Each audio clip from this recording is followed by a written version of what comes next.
ल सबैजनालाई नमस्कार। म हुँ सीआरबी हैन।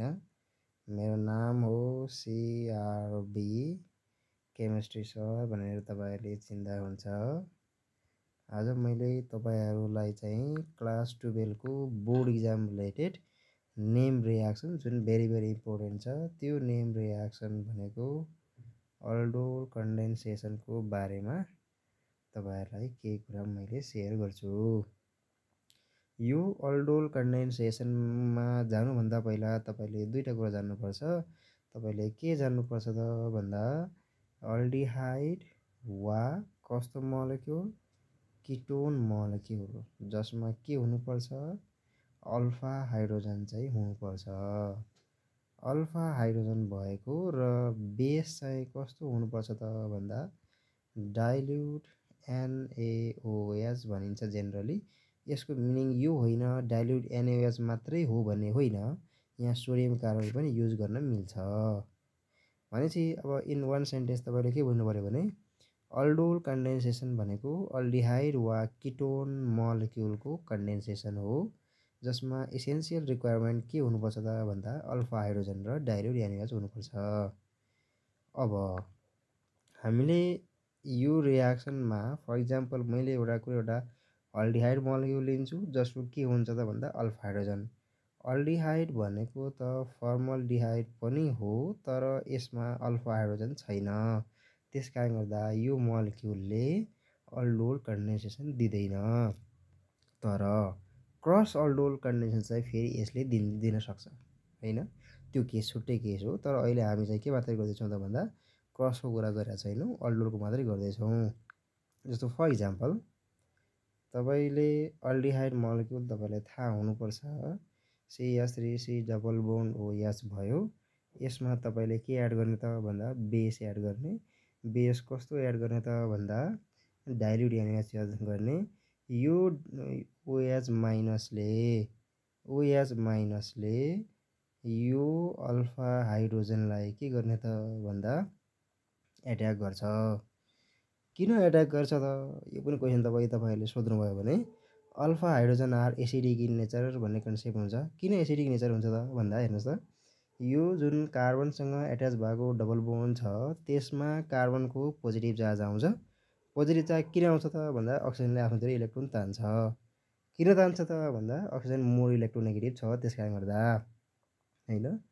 अब त्यसो भयो भने त्यो कार्बनको जुन यो कार्बन छ यो कार्बनको पोजिटिभ चार्ज यसमा पोजिटिभ चार्ज आयो भने यो इलेक्ट्रोन डेफिसिएन्ट भयो भने अब तपाईलाई थाहा छ जिउँदाका जन्ती मर्दाका मलामी भनेको छिमेकी हुन्। त्यसो हुँदा अब यो कार्बनले छिमेकी भनेको यो कार्बन भयो। यो कार्बनसँग आफूतिर इलेक्ट्रोन तान्छ। इलेक्ट्रोन तान्यो भने यो कार्बन र हाइड्रोजनको बोन्ड विक हुन्छ। विक भयो भने हाइड्रोजन इजिली रिलिज हुन सक्छ। अनि तपाईलाई थाहा छ एसिड भनेको त्यस्तो सब्स्टान्स हो जसले H+ आयन दिन्छ। भनेपछि H+ आयन दिने भनेकै एसिडिक होइन र। त्यसो हो भने हेर्नुस् त यो अल्फा हाइड्रोजन एसिडिक होइन र। त्यसकारण गर्दा यो बेसले यो H लाई एट्याक गर्छ। H भनेको प्रोटोनलाई एट्याक गर्छ। किन प्रोटोन भन्ने त भन्दा प्रोटोन यसमा इलेक्ट्रोन हुँदैन हैन। त्यसकारण गर्दा यो प्रोटोन अब त्यति एट्याक गरिसके त्यो कुरा मैले भनिसकेपछि एकचोटि फेरि यसै कुरालाई गरौँ। जस्तो for example CH3 C double bond O यहाँ H भयो यतापट्टि बेस भयो हैन। यहाँ 2 लेखेँ मैले यतापट्टि H लेखेँ। यो नेगेटिभ चार्जले यसलाई एट्याक गरायो र नेगेटिभ चार्ज कतापट्टि गयो यसमा गयो र यो कार्बनमा नेगेटिभ चार्ज आयो। भनेपछि के फर्मेसन भयो त भन्दा कार्बनायोन फर्मेसन भयो। अब यो कार्बनायोनले अर्को मोलेक्युलको अल्डिहाइडलाई एट्याक गर्छ। जस्तो फर इक्जाम्पल मैले यहाँ यस्ता यतापट्टि लेखेँ र अघिको कार्बनायोनलाई मैले यसरी लेखेँ भने यहाँ CH2 मैले C double bond O H लेख्नुपर्ने हुन्छ।